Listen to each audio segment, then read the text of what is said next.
Good morning, everyone. My name is Jeremy, and today we're going to talk about some of the differences between comic issues as well as graphic novels. So both of these have some really amazing things that they do and that they might do for collectors and readers. And I really am excited to talk to you about some of the things that I think they have different values for to help you guys decide what is going to be the best situation for you as a collector.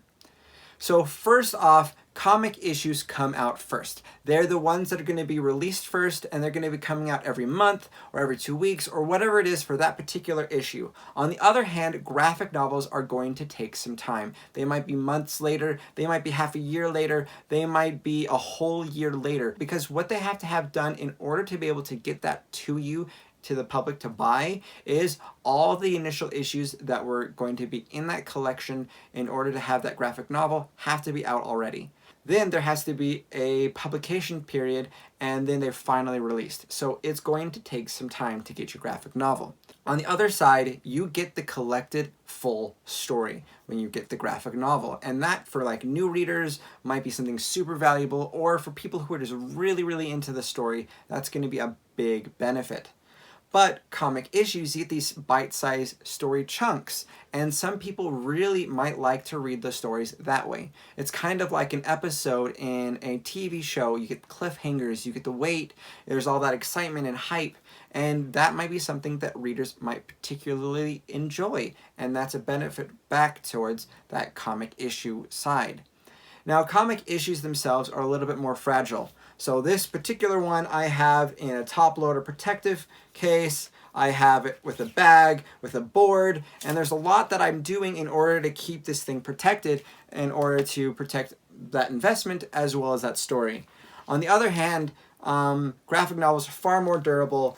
They've got a really nice binding, and the covers that they have a really strong paper that you just don't really get for the comic issues. Also, you can get them in a hardback form for many of the stories, and hardbacks are obviously always going to be far more durable than just a paper book.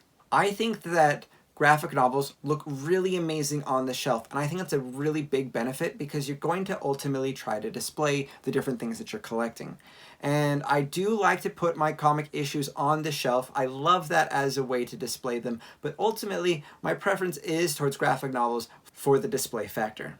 So graphic novels are going to have a stable value, and this might be something that's a really big benefit for individuals. You buy a graphic novel for $22, 4 years later, it's still probably going to be worth about $22. So there's not much change in the value. It's going to be stable. On the other hand, the value of comics is going to fluctuate. So I went and bought the Hell Arisen series. I was really excited about that because of various reasons, and it ended up having a big first appearance in this particular issue. So this issue that I spent $5 on is now worth far more than that. And a book that you might be getting that's $3 or $4 comic might be worth $50 to $100 down the road.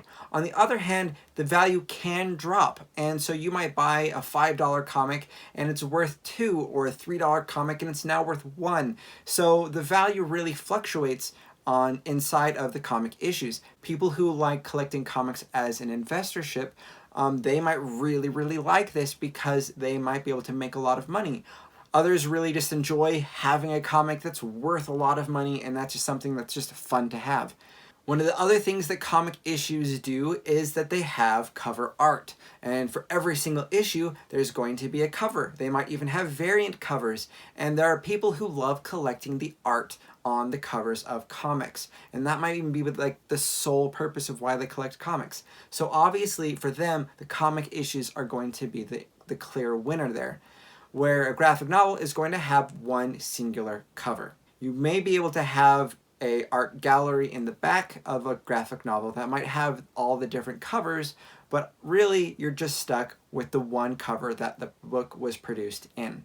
Comic issues are a little bit harder to find down the road. They'll be available in the store for maybe the first month, the first couple of months, but after that they are harder to find, where a graphic novel is far easier to find because they produce them and are able to reproduce them at the distribution level far more easily, and so you might be able to find it even 5 years down the road. So this is a really big advantage for someone who's trying to collect a story for a character, particularly while they're trying to backtrack and find all of the rich history that that character might have inside of the comic world. Now, a graphic novel is slightly cheaper than the full collection of the comics. If you were to buy all of the comics at once, it would be far more expensive than it is for a graphic novel. But you don't buy comics all at once generally, you'll buy them month to month. So for some people, that smaller price over a long period of time is far easier for them to handle than an all-at-once purchase. Some people, that all-in-one purchase might be the ideal way because they save a couple of dollars. So there's some of the other advantages and disadvantages that way. Overall, I really love both comic issues and graphic novels. I collect them both, and I love the different values and benefits to collecting each of those. Which ones do you collect most often? What are the reasons why you collect either comic issues or graphic novels? Let me know if there's something that you think should have been included on this list that wasn't, and put those in the comments below. For those who want to see more of the different things that I do, check out my Instagram where I do daily posts on comic reviews, as well as my Twitter, Facebook, and Patreon. Thank you guys so much for watching. We'll catch you guys next time.